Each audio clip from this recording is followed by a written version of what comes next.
이거거든요. 그러면 실현 가능하다는 말은 또 뭘까요? 솔루션이 있느냐?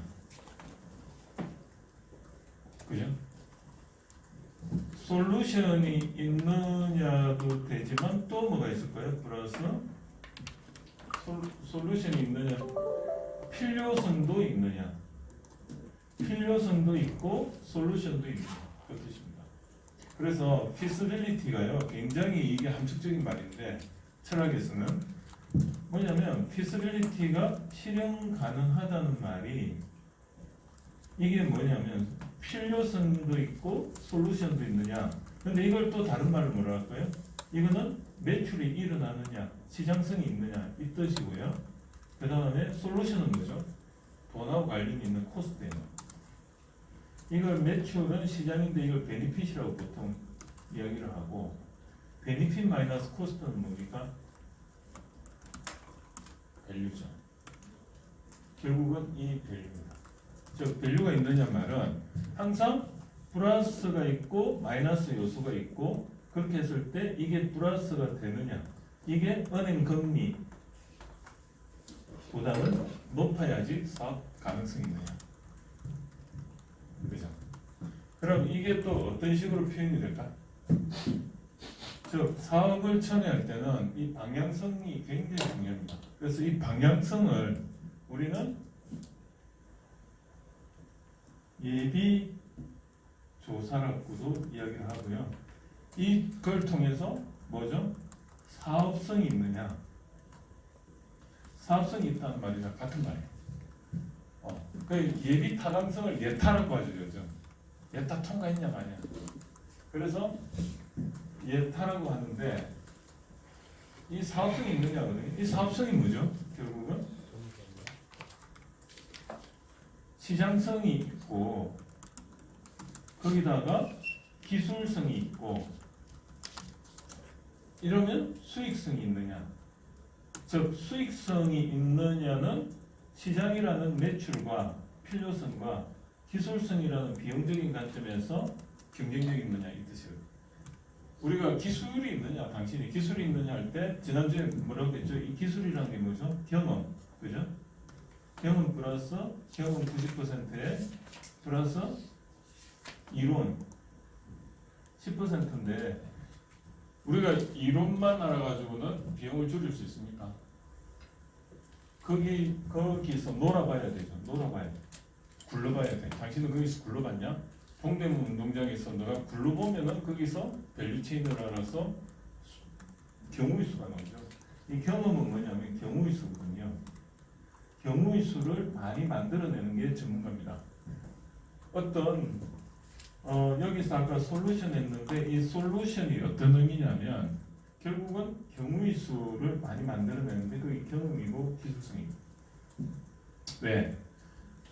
어떤 사람은 어떤 문제에 대해서 해결책을 한 가지밖에 생각을 못하는데 전문가는 온몸으로 겪었기 때문에 10가지도 나올 수 있고 100가지도 경우의 수를 만들어냅니다.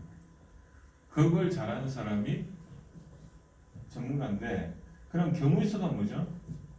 이걸 우리는 프레임을 제공한다고요. 프레임. 즉 관점이 많으면은 어떤 문제에 대해서 프라블럼에 대해서 한 사람은 이쪽 관점밖에 프레임이 없어요. 관점이 눈이 있으면 요거밖에 못 보는 거예요. 그런데 밑에서도 보고 위에서도 보고 앞에서도 보고 옆에서 보고 앞에서 다 차원으로 볼 수 있는 관점입니다. 그래서 우리가 공부를 하는 거는 어떤 통계 분석이라는 그걸 공부를 하면 책 한 권으로 이걸 바라보면은 해결이 안 되고 정리가 안 되는 거예요. 그래서 저는 이거를 어떻게 하냐면 현대세대 유튜브도 보고 동영상으로도 보고 또 다른 책도 레퍼런스 책 몇 개 보고 그러면 이 다차원으로 보면 이게 다 보이는 거죠. 그래서 공부를 잘하시는 분은 저는 사실은 외우는 거 잘 못해요. 그런데 잘하는 거는 이거를요 다방면에서 이렇게 투사를 시켜보면 이 저자는 이거밖에 주장을 안 해요. 그러니까 이 사람 관점에서 아무리 봐도 해결이 안 되는데 요즘 세상 얼마나 좋습니까? 이것도 그래서 책을 많이 일단 사가지고 어느 주제에 대해서 책을 여러 개를 사면요, 그 책이 좋다 안 좋다는 의미가 있어요, 없어요? 없어요. 어느 책이든지 다 새로운 관점을 한두 개는 가지고 있기 때문에 그 80%는 똑같은 말이라도 나머지 1%만이라도 전부 다 새로운 관점을 하면 그 책은 역할을 한 거죠. 예, 그래서 결국은 우리가 이 사업성이 있느냐, 방향성이 있느냐, 타당성이 있느냐, 피스빌리티가 있느냐, 밸류가 있느냐, 같은 말입니까? 다른 말입니까? 같은 말입니다. 그죠? 사업성이 있어요? 피스빌리티가 있어요? 수익성이 있느냐, 그 수익성 하나만으로도 그 안에는 시장이 있고 시장성이 있고 기술성이 있느냐, 그게 다 표현이 됩니다. 당신이 기술이 있느냐, 이 뜻은 어떤 의미입니까? 비용적 관점이다. 왜? 인공위성을 만드는데 우리나라에서 인공위성 한 대를 만드는데 예전에는 국가에서 만들었을 때 얼마가 나왔냐면 얼마였냐면 3배 가격이었답니다. 그런데 그거를 민간에서 하니까 3분의 1로 비용을 줄이니까 경쟁력이 생긴 겁니다. 그 금액이 정확하게 제가 기억이 안 나는데 한 1,400억 정도 됐었는데 이게 국가에서 만든 게 1,400억이게 인공위성을 만든 건지 민간이 1,400억 만드는지 그게 제가 지금 헷갈려서 말을 정확하게 못 드렸는데 우리가 기술력이 있다는 거는 결국은 이 비용적인 관점이거든요. 그러면 다시 이제 여기서 보면 이 시장성은 뭘까요? 이거를 우리는 외부 환경이라고 볼 수 있죠. 내가 어떻게 할 수 없는 거예요. 이거를 우리는 외부적인 요소, 외부 환경. 그럼 기술성은 뭐죠? 내가 컨트롤할 수 있으니까 내부적인 거. 그죠? 그러면 내부적인 거를 뭐라고 하죠? 내가 이걸 솔루션을 경험을 많이 가지고 있으면 그런 솔루션을 많이 제시하면 강점이죠. 남들과는 다른. 그죠? 그거를 창업대학원에서 여러분들이 만들어가는. 그래서 이 강점은 뭐죠? 내가 그냥 기계공학이라면 기계공학만 아는 게 아니고 기계공학만 아는 게 아니고 전자도 알고 그 분야에 뭔가 또 바이오도 알고 뭐 이런 식으로 해서 차원이 한 3개 이상씩 되면은 솔루션어가 되는 거예요. 그래서 예전에는 기계공학 하나만을 집중적으로 혼자서 다른 사람보다 내가 기계공학의 그 깊이를 더 많이 아는 걸 뽐냈어요. 그래서 그거를 1차원적인 레벨 경쟁을 했던 거예요. 그래서 예전에는 이거 하나만 알아가지고 한 30년 버티면은 인생 종치는 거죠. 그런데 이게 30년이 70년을 더 버텨내야 되니까 하나 가지고는 안 돼요. 특히나 예전에는 스마트 환경이 아니었기 때문에 정보의 비대칭성이 높았기 때문에 누구나 정보에 접근이 안 되니까 박사를 따고 석사를 따고 학사를 따고 나오면 그래도 몇 년은 버티거나 평생 30년도 버텼어요. 그런데 지금은 검색을 하면 저나 여러분이 똑같아요. 그래서 그러면 어떻게 가야 되느냐? 내가 전자 뭐 이런 다양한 A라는 전공 A에 B, C 이걸 다 해서 나만의 A, B, C라는 포지셔닝, 이게 브랜드 포지셔닝이거든요. 이게 브랜드예요. 브랜드. 남들이 볼 때 그 사람이 누구야? 했을 때 A, B, C 단어 한 3개 정도로 그 사람 기억해줘. 그런데 A 하나만 가지고 있으면 원 오브 댐이에요. 기억이 안 나요. 그 사람이 그 사람 같아. 그런데 B까지 합치면 A, B 하면 그래도 뭐 기계전자, 뭐 이 메카트로닉스 하고 너무 아는 거예요. 근데 기계전자라는 메카트로닉스에다 C를 바이오 미케트로닉스의 전문가, 그럼 조금 먹혀요. 근데 그것만 해도 차별화가 안 돼. 왜냐하면 바이오 쪽에 메카트로닉스, 기계전자 쪽에 센서 전공한 사람 너무 많은 거예요. 그러면 한 뭐 우리나라에 몇천 명 있어. 그러면 차별화한대. 아, 난 진짜 세계 전공에서 호서대학교 글로벌 창업대학원 나와가지고 뜬금없이 음악을 내가 만약에 넣어버렸어. 음악이라는 길을 내요. 바이오 메카트로닉스에 음악이라는 걸 그냥 지금 적극적인 거예요. 음악을 집어넣어버렸어. 진짜 뜬금없잖아요. 이게 경쟁력이에요. 그러면 내가 이거를 그래도 선택한 이유는 나름 그래도 생활 환경에서 내가 이런 경험이 음악에 대해서 남들보다 강점이 있다고 보는 거죠. 뭐 예를 절대음감을 가지고 있다든지 아니면 뭐 음악의 어떤 그럼 바이오 미케트로닉스에서 음악을 접목을 하면 과연 뭐가 나올까? 그걸 사람들은 상상력을 가지지 못하는데 내가 상상력을 가지고 여기서 인연을 치열하게 고민을 하면은 뭐가 나와요. 그럼 그 분야는 굉장한 어떤 자기 포지션이. 그래서 가만히 생각해 보니까 바이오 미케트로닉 음악 뮤직 바이오 미케트로닉스 하면 뭐가 나오냐면 센스예요. 센스인데 이게 뭔가 음악과 관련된 특화된 뭐 신체 음악 센스 그게 뭐죠? 뭐였을까? 뮤직 갑자기 생각이 안 납니다. 근데 그냥 그런 게 있다. 그래서 내가 과연 이 ABC라는 거 예를 들어 내가 여기 내가 전공 대학교 학부 때 전공이 만약에 전공이 뭐였습니까? 경제학이었어요. 경제를 했다가 플러스 금융을 또 했어요. 거기다가 뭐 정부의 그 어떤 공무원으로서 정책에 대해서도 관여가 됐어. 그럼 플러스 여기다가 뭘 하나 집어넣었을 때 남과 확실하게 차별화가 되느냐? 막 이런 거예요. 여기다가 내가 정책을 했는데 여기다가 창업을 일단 여러분들은 벌써 창업을 전공을 했어. 비즈니스적으로 비즈니스 모델 쪽은 전문가라고 지금 나는 인정을 안 하지만 주위에서 벌써 인정을 해요. 왜냐하면 자리가 사람을 만드니까. 제가 여기 교수로서 와가지고 어쩌다 교수가 됐는데 여러분들 제가 뭐 이건 부끄러운 게 아니라고 생각해요. 자리가 사람을 만들어요. 그러다 보니까 죽으라고 공부하게 돼요. 운전을 하루에 6시간 하는데 어떻게든 저는 그 살 길을 찾아서 어떻게든 제가 눈만 자유롭지 못하지 귀는 자유로우니까 라디오 듣듯이 유튜브로 뭘 자꾸 듣고 다닙니다. 그래서 여러분들이 요걸 찾았을 때 이게 무기가 되는 거고 이 무기를 통해서 이게 A라는 것도 있고 B라는 것 C도 있고 이 D가 과연 뭐냐 이걸 여기서 치열하게 2년 동안 찾아나가는 겁니다. 그게 일단은 창업이라는 건 기본에 있다가 학위라는 자격증을 따는 거죠.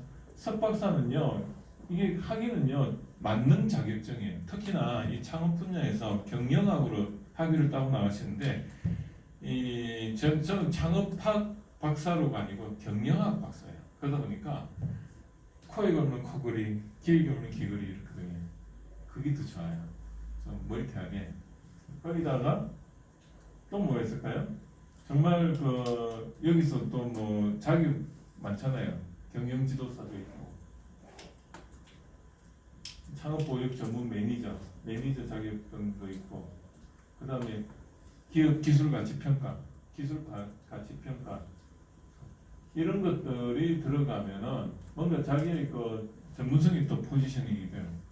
이런 식으로 뭔가 계속 이렇게 포지셔닝하면 뜻하지 않은 게 나옵니다. 그래서 저는요 예전에 제가 뭘 했냐면 대우전자라는 그 전자회사에 있었는데 전공은 기계였고 여기서 특허를 좀 많이 내가지고 했었고 그리고 제가 몸이 안 좋아가지고 카이로프랙틱을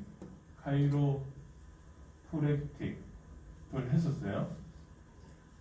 제가 그리고 보험도 했었어요. 프루덴셜과 8개월 해가지고 쫓겨나다시피 50명 등록시키고 제가 이런 영업도 해봤단 말이에요. 영업 작품이 뭐가 나올 것 같습니까? 기계전자는 메카트로닉스에다가 요거에다가 이쪽에다가 이쪽 뭐가 나왔을 것 같아요 작품이. 저도 이까지 왔을 때 사람들 주위에서 그래 멀쩡하게 대우전자 서울역 앞에 대우빌딩 연구원에 있다가 왜 갑자기 보험을 하겠다고 뜬금없이 나왔다가 또 갑자기 또 마사지 쪽으로 이렇게 또 하느냐. 근데 저도 모르겠더라고요. 그런데 이게 웬걸요? 이거 자 보십시오. 이거는 시장에 대해서 어떻게 보면 수요가 있는 걸 확인하고, 그리고 기계 전자 이런 솔루션과 카이로프래틱은 인체죠. 인체에 대해서 메카트로닉스. 이건 사업성이죠. 이건 사업성을 제가 그래도 누구보다 좋은 감을 가지고, 이게 뭐냐면 국가 로봇 과제 책임자가 되는 글로 나왔어요. 로봇이 뭐죠? 사람을 대상으로 뭘 필요한지 찾아내고, 그리고 사람과 똑같이 생긴 인체를 알아야 되고, 그걸 구현하는 메카트로닉스, 기계 전자 이런 거 다. 여기다가 제가 하나 더 알았으면 화학이라는 게 들어가면 재료공학까지. 이거 저는 여기 전까지도 2002년까지도 앞날이 안 보였어요. 34살까지도. 그런데 뜬금없이 이게 나오더라고요. 이걸 다 합하니까. 그래서 오히려 남들은 카이스트나 이런 데 나온 사람 요거밖에 몰라요. 요거밖에 그냥 시키는 일만 해요. 다. 그런데 제가 그 사람들보다 깊이는 없어요. 1차원을 가지고 겨누면은 레벨 경쟁에서는 딸리는데 차원 경쟁에서는 제가 이기는 거예요. 차원이 많으니까 솔루션도 많고 이런 관점이 많으니까 이런 관점들이 많으니까 그 사람들보다 다른 경쟁 환경에서 제가 뜬뜬합니다.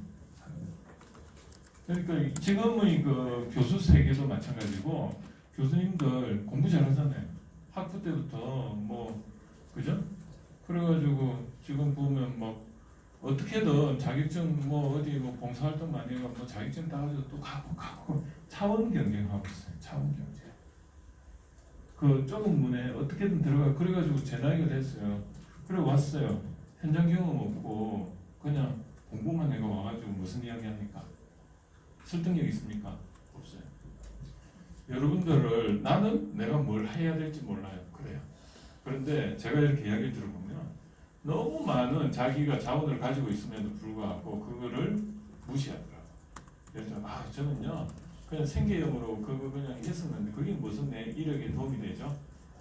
뜬금없을수록 정말 이게 내한테 도움이 안 된다고 생각하는 것들이 결국은 내가 이 영역에서 생각할 때는 그게 도움이 안 되는데 왜? 내 전공은 상관없으니까.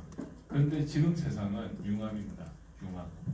융합이 뭐죠? 융합. 합치는 거죠. 녹여서 합하는 거예요. 그러면 창의성은요 두 가지 관점이에요. 창의적이라는 말은 무에서 유를 만들어내는 게 있고, 무에서 유를 만들어내는 게 있고요. 유에서 유를 만들어내는 게 있어요. 어느 게 성공 법칙이냐면 유에서 유를 만들어내는 거예요. 유가 뭐죠? 그래서 니즈가 확보가 됐죠. 있으니까 니즈가 확보가 돼 있으니까 시장이 있다는 거죠. 그거에다가 또 솔루션도 확보가 돼 있어요. 단지 자기가 이런 관점이 없기 때문에 그거를 융합을 못 시킬 뿐이지. 그래서 이 융합을 뭐라고 하죠? 에디톨로지. 뭐죠? 이게 스토리죠. 스토리텔링. 이게 뭐죠? 콘텐츠입니까? 컨텍스트입니까?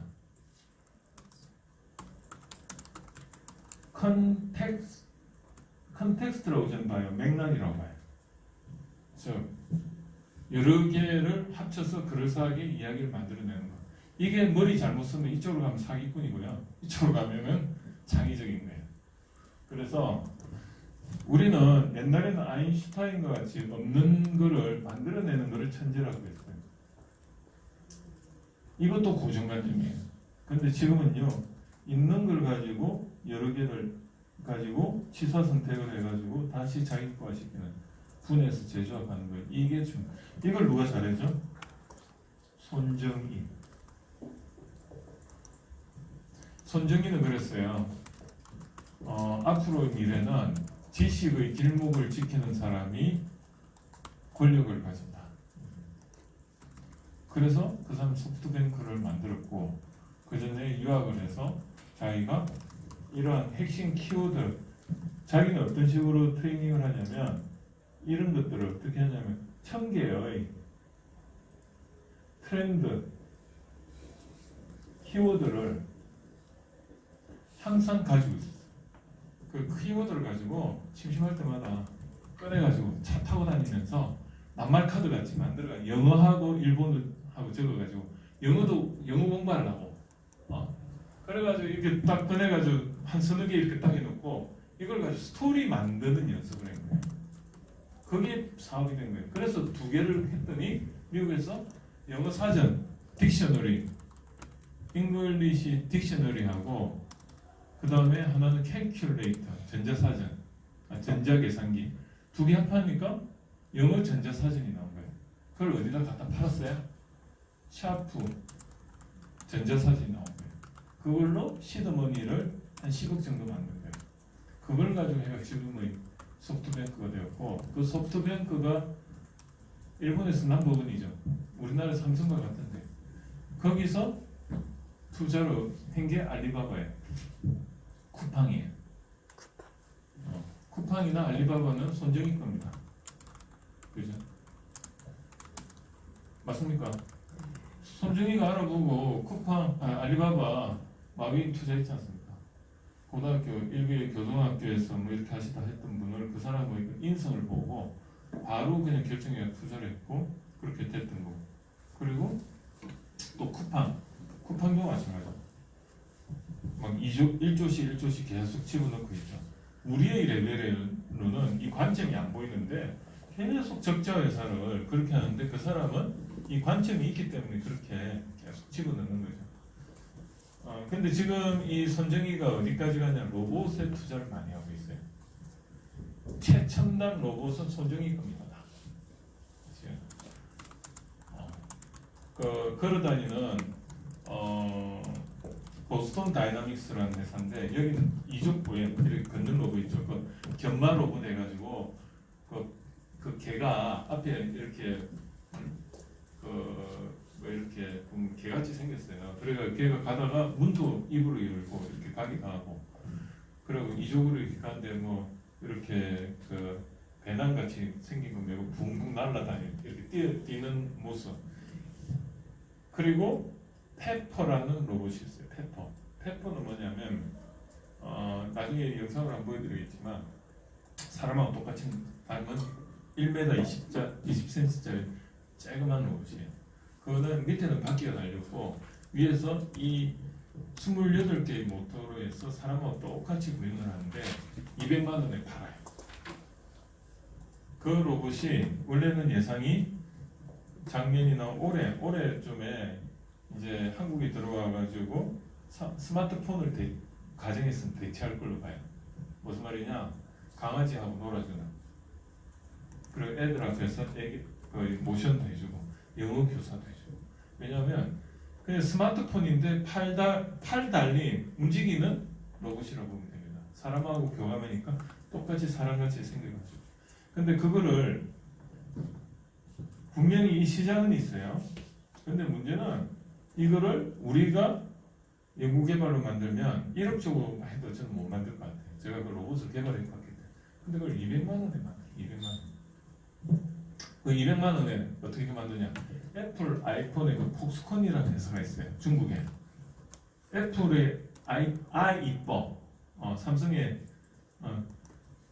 스마트폰은 베트남에서 만드는데 이 애플의 아이폰은 어디서 만드는 중국에서 만들거든요. 폭스콘이라는 회사인데 그 회사가 대만의 회사인데 중국으로 건너가가지고 만드는데 거기서 굉장히 저렴하게 만들어요. 그 기술이 대단한 거예요.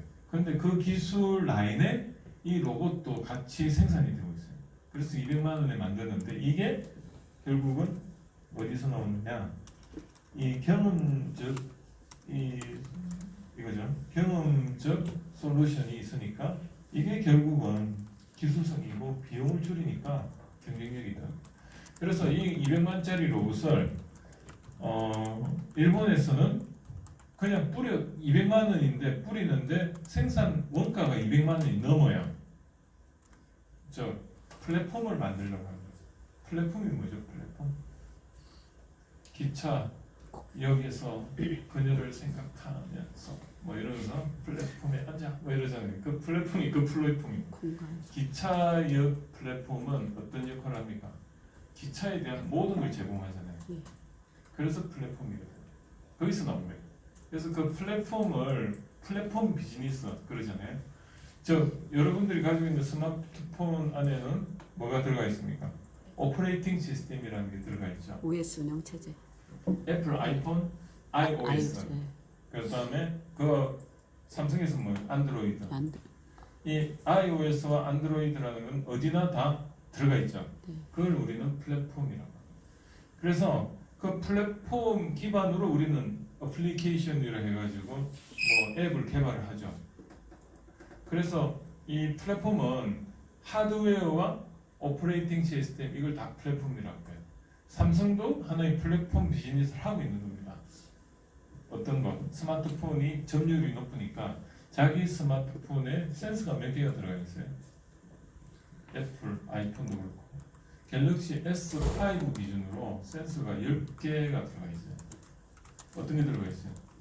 한번 볼까요? 우리가 스마트폰에 보면 지금 저를 찍고 있지만 그 센서는 눈에 해당되죠. 카메라 센서가 들어가 있고 또 뭐가 들어가 있어요? 마이크가 들어가 있죠. 들어가 있어요. 또 뭐가 들어가 있어요?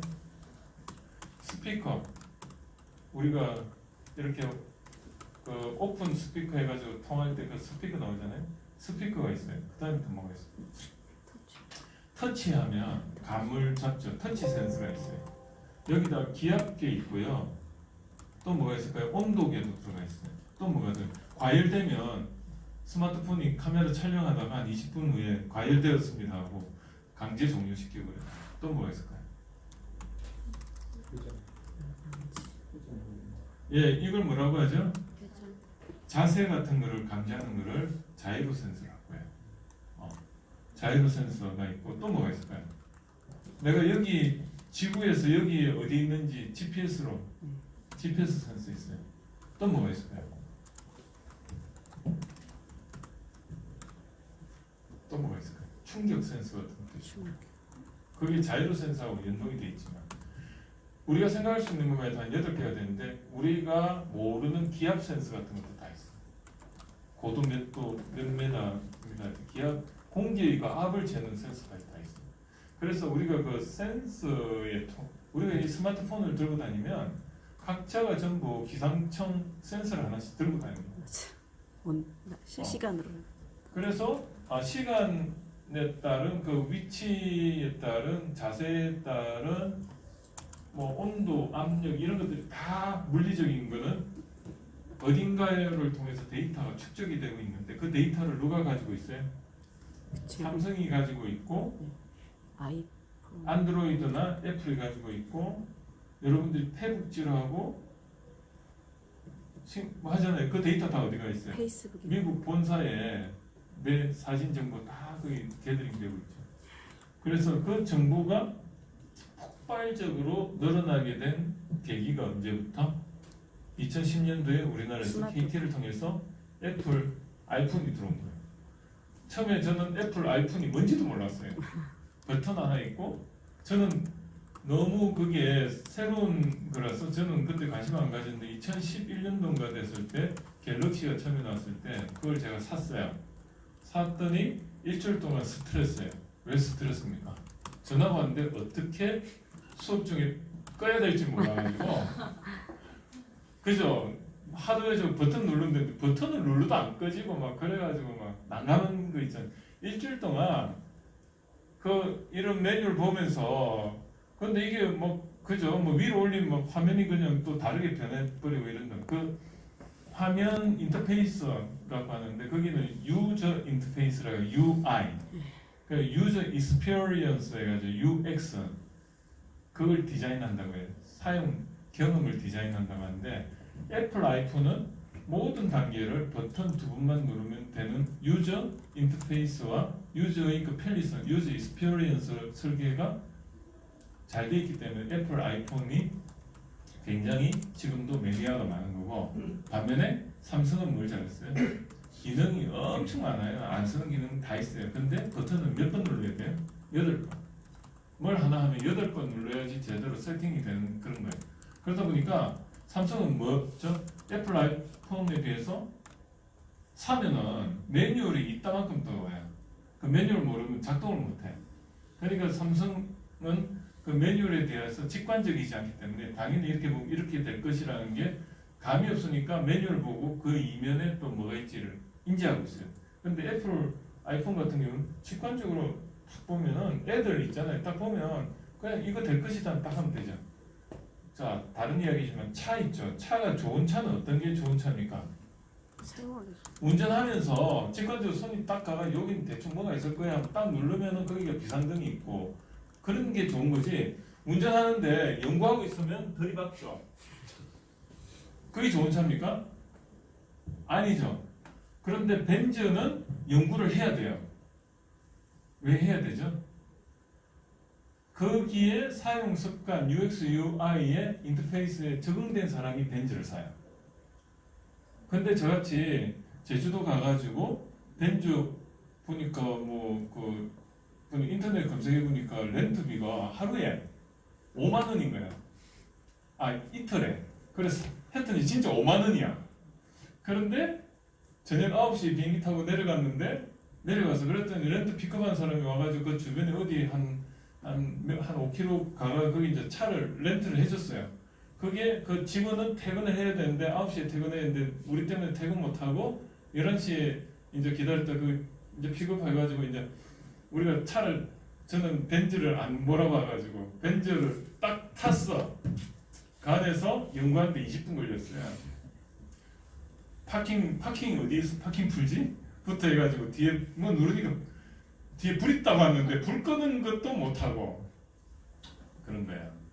근데 그 사람이 봤을 때 우리가 벤츠를 당연히 몰든 이제 그 사람이 인터페이스를 UX, UI 좀 이렇게 애플 아이폰 쓰듯이 평소에 쓰는 건 줄 알고 근데 이 사람은 안녕히 가십시오 하고 20분을 퇴근도 못하고 그거예요. 그래서 왜 이런 말씀을 드리냐면 우리가 플랫폼이라는 게 플랫폼 비즈니스를 한다는 것은 그 헤게모니를 잡는 건데 옛날에는 PC식 환경에서 플랫폼은요 윈도우예요. 윈도우 OS 마이크로소프트예요. 윈도우 OS에 소프트웨어를 얹으려면 윈도우 OS 마이크로소프트의 눈치를 봐야 되죠. 근데 지금은 애플이나 이런 안드로이드 이 계열이 사실은 지금 정부를 다 독식하고 있어요. 그 정부가 빅데이터가 다 거기서 나오는 거예요. 스마트폰이 2010년도에 그게 데모를 해가지고 결국은 빅데이터가 많이 생기거든요. 빅데이터의 개념은 뭐냐면 정리가 되지 않은 비전 기반의 비전과 음성 기반의 데이터라고 보면 돼요. 근데 그거는 엑셀로 정리가 됩니까? 안 되죠. 그러니까 어떻게 해야 돼요? 데이터를 그냥 엎어가지고 영상이 초당 한 30프레임이 생성이 되면 그거를 일일이 피처링을 해가지고 사람이 할 수 없으니까 로봇의 알고리즘에 의해서 그거를 엎어가지고 고양이 하면 고양이는 이런 거야 하고 투사를 시키니까 눈은 어떻게 확률적으로 몇 퍼센트 그걸 가지고 고양이를 인식을 해요. 우리 인간이 경험적으로 어릴 때부터 학습하는 거하고 비슷해요. 관통시켜가지고 딱 찾아내 이거는 뭐야 하고 딱 나와요. 우리 인간의 뇌가 왜 이게 대단하냐면 그 그 수많은 정보를 무의식 중에 무의식은 인지하지 못한다는 뜻이지 정보는 들어오고 있어요. 내가 시각적으로 인지를 하면 그건 의식이고요. 근데 무의식이라는 건 데이터는 자꾸 들어오고 있는데 단지 내가 집중을 안 해가지고 그 들어오는 데이터에 태그가 안 돼 있는 거예요. 레지스트리라는 그 라벨링이 안 돼 있기 때문에 이 정보는 들어왔는데 내 머리 어딘가에는 들어가 있는데 이게 인출이 안 되는 거예요. 왜 안 되죠? 그걸 인지를 안 하고 받아들였기 때문에. 심리학적으로. 그래서 이제 체면을 통해서 그 번호도 알아내고 그러잖아요. 이러한 정보들이 그 프레임이 얼마나 많습니까? 그 데이터가 전부 우리 머릿속에 나는 모르지만 다 들어가 있는 거예요. 그러니까 이 데이터가 엄청나죠. 전 세계의 그 컴퓨터들이 겨우 데이터 게더링이니까 고양이야 하고 이렇게 알아내는데 우리는 고양이 쉽게 알아내잖아요. 이게 AI가 인간을 따라오지 못하는 부분입니다. 로봇이 이렇게 걷도록 하는 거 이거는요 굉장히 어려운 작업이에요. 근데 사람은 쉽게 걷잖아요. 이것도 로봇보다는 사람이 잘하는 분야고, 그죠? 그래서 로봇이 잘하는 분야는 뭘 잘한다? 정보를 검색해가 매칭시키는 거는 로봇이 잘하는데 쉽게 인지를 하거나 이런 거는 오히려 인간이 잘해요. 그래서 인간이 잘하는 거는 창의성과 소통. 그래서 앞으로 미래에는 창의성이 뭐죠? 이겁니다. 융합. 우리가 로봇과 다른 거는 있는 거를 가지고 컨텍스트를 잘 만들어내는 게 이게 로봇은 아주 어려운 건데 인간이 잘하는 겁니다. 그런 거죠. 그냥 로봇은 뭐 이렇게 과거의 정보 기반으로 해서 뭔가 빠르게 하는 건 잘하지만 뭔가 미래에 일어날 거에 대해서는 정보가 없으면 움직이지는 못하는 거죠. 자, 10분만 쉬고 11시부터 할게요.